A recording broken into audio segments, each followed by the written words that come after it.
हरे कृष्ण। आपका स्वागत है हमारे YouTube चैनल स्पिरिचुअल अवेकनिंग में। हम इंट्रोड्यूस करने जा रहे हैं भगवद गीता कोर्स, जिसमें हम पूरी भगवद गीता को छोटी छोटी वीडियोस के माध्यम से अलग अलग थीम्स को एक फ्लो में प्रस्तुत करेंगे।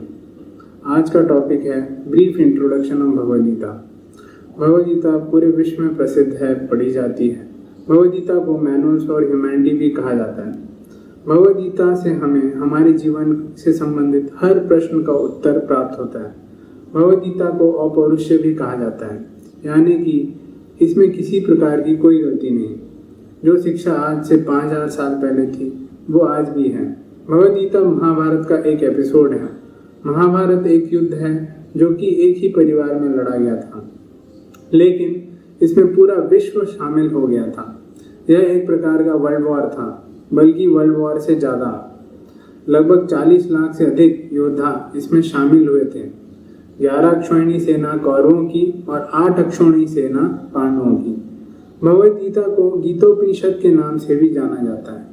आदि शंकराचार्य गीता महात्म्य में बताते हैं, सर्वोपनिषदो गावो दुग्धा गोपाल नंदना पार्थो वत्स सुधीर भोक्ता दुग्धम गीतामृतम महल। यह गीतोपनिषद भगवद गीता सभी शास्त्रों का सार है।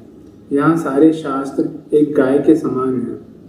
भगवान कृष्ण एक ग्वाले के समान है, अर्जुन एक बछड़े के समान है, और हम सब गीतोपनिषद जो कि गाय के दूध के समान है, गीता का लाभ उठा रहे हैं। गीता एक संवाद है भगवान कृष्ण और अर्जुन के बीच। इसमें 700 श्लोक हैं, 18 अध्याय। यह कुरुक्षेत्र की युद्ध भूमि में बोली गई थी। अब बात करते हैं महाभारत और भगवद गीता के कुछ योद्धाओं की। सबसे पहले कुरु वंश राजा कुरु से चला आ रहा था। कुरु के वंश में शांतनु, उनके बाद विचित्रवीर और धृतराष्ट्र और पांडु। कुरु वंश इस पूरे पृथ्वी के अधिपति थे। पृथ्वी के सारे राज्य कुरु वंश के ही अधीन थे। पांडव और कौरव दोनों ही कौरव थे, क्योंकि यह कुरु वंश से ही थे।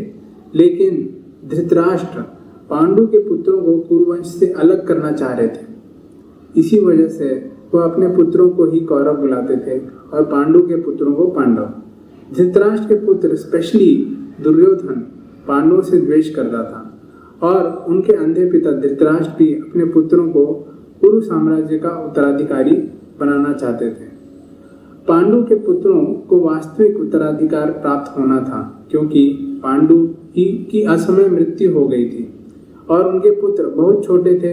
इसलिए धृतराष्ट्र को केयर टेकर किंग के रूप में नियुक्त किया गया था, और जब पांडु पुत्र बड़े हो जाएंगे उन्हें साम्राज्य वापस दे दिया जाएगा। दुर्योधन कुरुवंश के साम्राज्य को गलत तरीके से हथियार लेना चाहता था, इसलिए उसने पांडवों को कई बार मरवाने का प्रयास किया, जैसे लाक्षागृह में आग लगवाकर। अब कृष्ण की बात करें तो वह कोई साधारण व्यक्ति नहीं थे, बल्कि वे पूर्ण पुरुषोत्तम भगवान थे।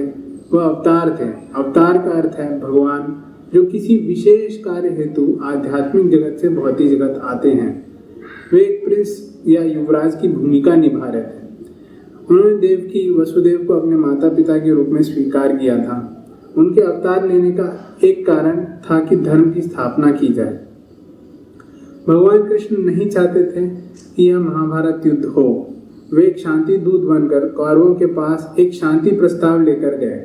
उन्होंने प्रस्ताव रखा कि अगर सिर्फ 5 गांव पांडवों को दे दिया जाए तो भी पांडव खुशहाल जीवन जी लेंगे। लेकिन दुर्योधन ने पांडवों को सुई की नोक बराबर जमीन देने से भी मना कर दिया। अब युद्ध टाला नहीं जा सकता था। अर्जुन एक बहुत बड़े योद्धा थे। वह एक महान तीरंदाज थे। पूरे इतिहास में अर्जुन से बड़ा तीरंदाज कभी नहीं हुआ। पांडव भगवान कृष्ण को ठीक ठीक पहचान पाए थे कि वे भगवान हैं। अतः जब कृष्ण ने युद्ध में शामिल होने का प्रस्ताव रखा अर्जुन और दुर्योधन के बीच में, तो उन्होंने एक कंडीशन रखी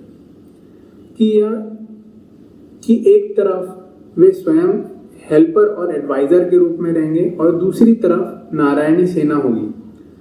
दुर्योधन ने राजनेता की तरह भगवान कृष्ण की नारायणी सेना को हथिया लिया, और दूसरी तरफ अर्जुन ने भगवान कृष्ण को अपनी ओर शामिल कर लिया। हालांकि पांडवों की सेना छोटी हो गई।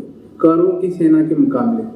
फिर भी भगवान कृष्ण को अपनी ओर करके पांडवों में विश्वास था कि जीत पांडवों की ही होगी।